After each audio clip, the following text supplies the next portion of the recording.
Nawala na nga siya ng tatay at hindi na niya makikilala ang nanay niya. Ever.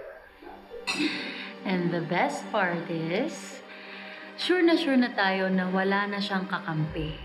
Kaya wala na talagang haharang sa mga plans natin. Panalo na tayo, Mom.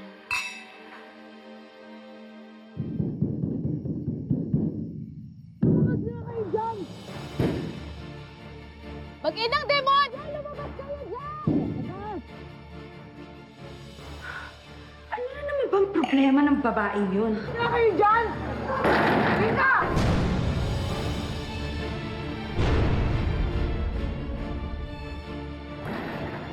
Lumabas kayo dyan, mag-ina! Bakit ko sa kanya? Just ignore her.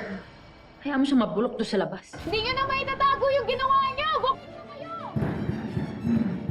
Mom, ano sinasabi niyan? Don't tell me, alam niya yung ginawa mo kay Tita May. Mom, what? What if yung Tunying ay nagsumbong sa kanila na binayaran lang siya para palabasin natin na patay na yung anak ni Tita May?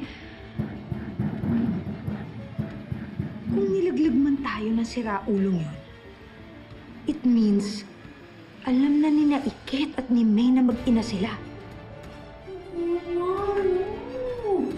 Ano to, nagkampi-kampihan na ba sila? Ha? Akala ko ba panalo na tayo?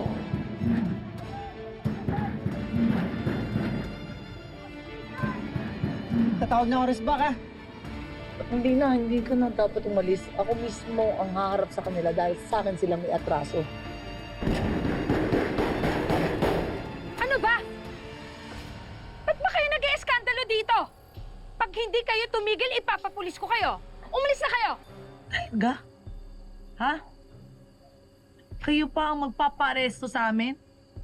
Kung dapat may makulong dito, hindi kami yon, kundi kayo. Alam ko na ang totoong nangyari sa tatay ko. At hindi yun aksidente.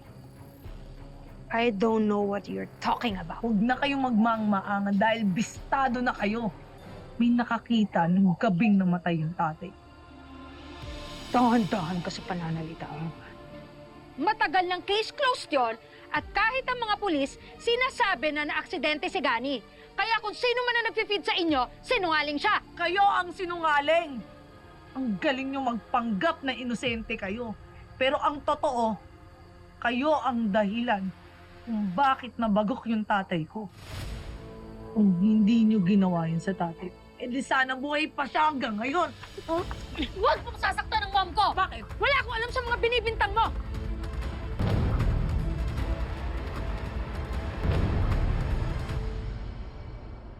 Wala ba kayo kahit konting pagsisisi?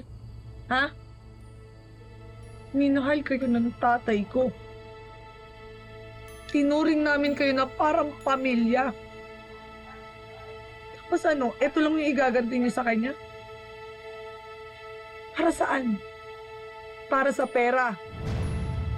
Para sa lupa namin? Yun lang? Oh my God, Ikit. Can you just move on? Kasi kahit sisihin mo pa ako at i-accuse mo ako, hindi mo na mababalik ang buhay ni Gani. Matatahimik lang ako pag na-expose ko na kung kasalanan niyo. Titigil lang ako pag nakuha ko na yung hustisya na para sa tatay ko. Meet God, umalis na nga kayo. I-report namin kayo for harassment. Magdedemanda kayo. Sige, hindi ako natatakot sa inyo. Bakit? Ano sa tingin mo, mananalo ka? Wala namang proof yung witness nyo. Hindi pagtatrabahuhan ko. Pagtatrabahuhan ko yun, maghahanap ako ng mas marami pang ebidensya. Para mapatunayan na guilty ka. Tandaan mo yan. Sinusumpa ko sa puntod ng tatay ko. Mabubulok ko sa ulo mo. Ma'am,